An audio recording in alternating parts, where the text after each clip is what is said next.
My first husband and I divorced in 1983, mainly because I think the work ethic and him being away a lot of the time, the marriage just broke down. But it was quite a desperate time for me because my mother was dying at the same time, so I had a divorce going on and my mother was dying, and then I was on my own with my children. So that was really hard because we had no money and I had to be mother and father and work full-time as well. And then when the children got older, I had to get a full-time job to support myself. So I went back to the bank and worked full-time there, which was quite hard with the children being teenagers and out at nightclubs, and you're alone at 3 o'clock in the morning and they haven't come home, and you think, who can I phone at this time of night? It was really quite a tough time.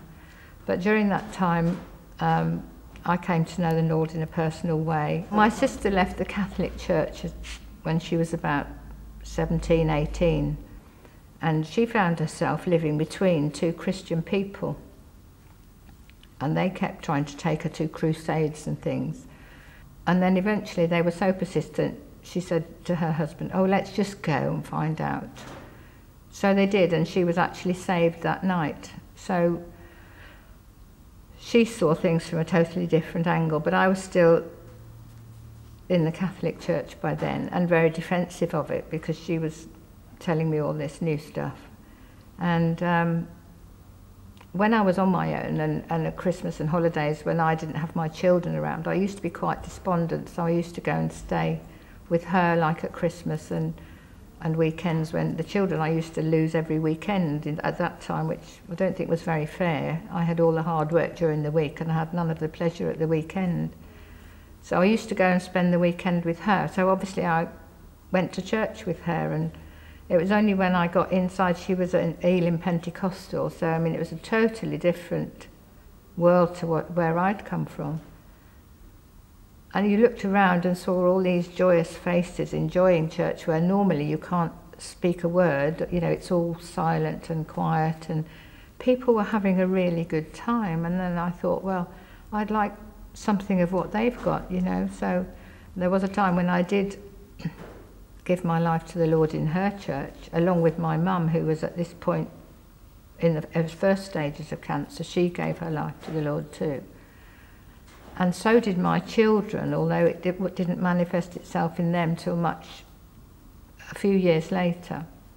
It was a very hard 8 years on my own. And I know I did shout at God and say, look, I know, you know, I need somebody here and now physically to help me with all the things that I was struggling to do.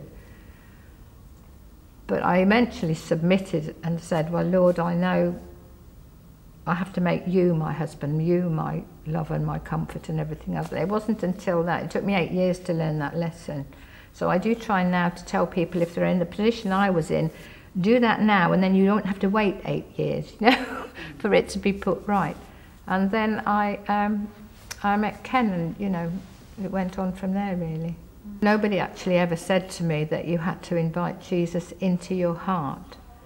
You might think it's there, but that's always something that I ask people, have you ever actually asked Jesus into your heart? Because I think that is the transaction thing that takes place, and then God opens your eyes to the Bible, to his word, and to a different way of life. It's, my husband says, it's like you've always seen the world in black and white, but now you see it in Technicolor.